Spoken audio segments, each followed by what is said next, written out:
Jambo babu. Jambo.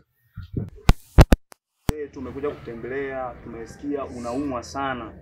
Na kipi ambacho kinasababishaga wewe kuumwa sana mzee wetu? Ayo ikoe kwanza.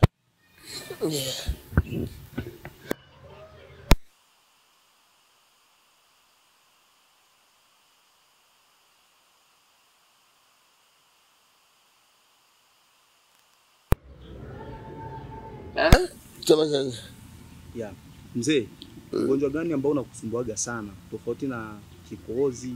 Maana mara kwa mara unaumwaga sana. Kwa hiyo tunaweza tukajua shabaha gani ambazo zinasababishaga wewe kuumwa sana, yaani kupelekea sana kuumwa. Hivi tumekuja kukuta tena unaumwa. Labda kuna mtu anaweza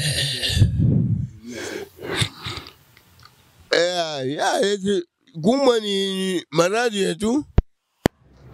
Fataka tu.